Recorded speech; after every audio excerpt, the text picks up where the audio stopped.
तो इस मॉन्स्टर ने मुझे धमकी दी कि तू अब बस देखता जा मैं क्या करता हूँ, शादी होने वाली है ना तेरी, तेरी शादी वाली रात आऊँगा। मैंने सोचा शायद वो मुझे मारने की प्लानिंग कर रहा है। परवाह इस बात की थी कि अगर मैं मर गया तो एलिजाबेथ विडो हो जाएगी।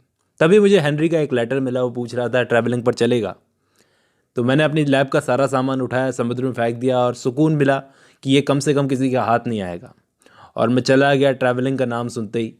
लेकिन तभी एक बहुत बुरी चीज़ हो गई, एक मर्डर हो गया। जहाँ से मैं अपनी नाव लेकर आ रहा था वहाँ पर लोगों की भीड़ थी। मैं जैसे किनारे पर उतरा तो लोगों ने मुझे घेर लिया। किसी का मर्डर हो गया था, मुझे समझ नहीं आ रहा था किसका।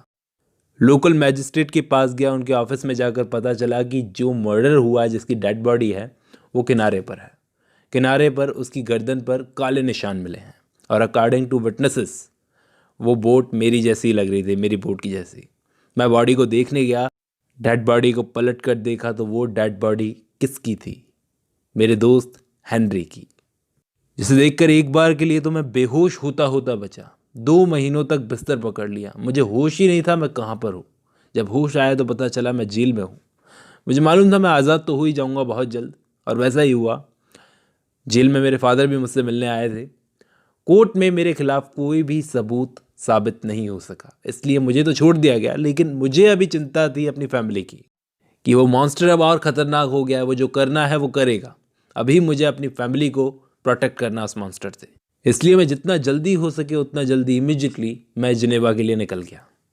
मेरे फादर को कुछ समझ नहीं आ रहा था कि मेरे साथ हो क्या रहा है, चल क्या रहा है। इसलिए मैंने उन्हें सारी बात बताई कि मैंने विलियम, मेड जस्टिन और हेनरी तीनों को मार दिया। गलती से मुझसे वो मर गए। इस बीच मुझे एलिजाबेथ का लेटर मिला, वो मुझसे शादी करना चाहती थी। अब मुझे चिंता इस बात की थी कि मेरी नामौजूदगी में एलिजाबेथ कहीं किसी और से शादी ना कर ले। लेकिन मुझे उस मॉन्स्टर की भी बात याद थी कि शादी वाली रात वो आएगा। तब मैंने फैसला कर लिया, अब या तो वो रहेगा या फिर मैं। इसलिए मैंने एलिजाबेथ को एक लेटर लिखा कि मुझे जल्दी से जल्दी शादी करनी है, क्योंकि एक बड़ा खतरनाक सीक्रेट है जो मुझे शादी के बाद अगले दिन तुम्हें बताना है। ठीक है। अगले ही हफ्ते मेरी और एलिजाबेथ की शादी हो गई। फिर हम हनीमून के लिए इटली निकल गए और अब मुझे मॉन्स्टर के आने का इंतज़ार था। एक डर भी लग रहा था मन में। मैंने पिस्तौल तैयार कर ली। डर इस बात का था कि मॉन्स्टर किसी भी वक्त आ सकता है, मुझ पर हमला कर सकता है। एलिजाबेथ की सेफ्टी के लिए मैंने उसको बेड पर भेज दिया। अब उसकी सेफ्टी के साथ साथ मुझे मेरी सेफ्टी की परवाह करनी थी। लेकिन तभी एलिजाबेथ के चिल्लाने की आवाज़ आई। मैंने जाकर देखा तो एलिजाबेथ की डेड बॉडी पड़ी थी। उसकी डेड बॉडी से जब मैं टकराया तो मैंने देखा कि मॉन्स्टर वो खिड़की से कूदकर भाग रहा था। मैंने उस पर गोली चलाई लेकिन वो चूक गई। एलिजाबेथ की डेथ की खबर जब मेरे फादर को लगी तो वो दुख में गुजर गए। कुछ महीनों में मेरी पूरी दुनिया बिखर गई। कुछ महीनों के लिए तो मैं पागल सा हो गया। मुझे एक कोठरी में बंद कर दिया गया। जब मुझे होश आया तो सारी स्टोरी मैंने मैजिस्ट्रेट को सुनाई। मैजिस्ट्रेट को वो स्टोरी सुनकर यकीन नहीं हुआ कि ऐसा कुछ हो सकता है।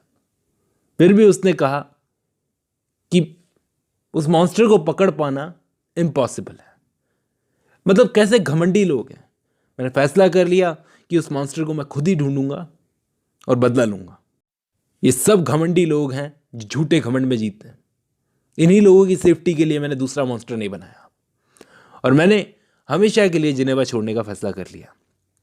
अब सारे फैमिली मेंबर्स की कब्रों पर जाकर मैंने कसम खाई कि मैं उस मॉन्स्टर को मार दूंगा। तभी मुझे उस मॉन्स्टर के हंसने की आवाज़ आई।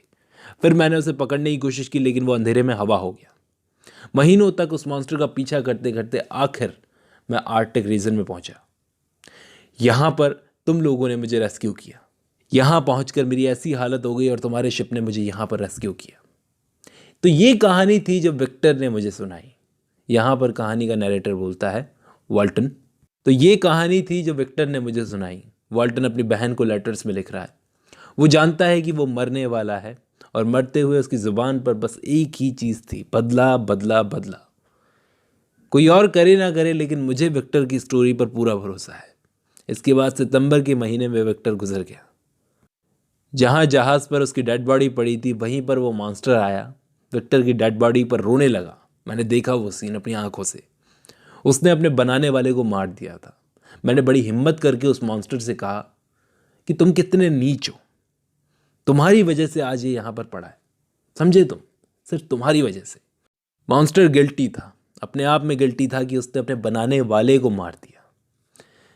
मैंने कहा कि ये तुम्हारी वजह से यहाँ पर पड़ा है, तो मॉन्स्टर के दिमाग पर असर हुआ, उसके पास करने को अब उसकी लाइफ में कोई पर्पज़ नहीं था, इसलिए उसने भी अपनी लाइफ को ख़त्म करने का फ़ैसला कर लिया।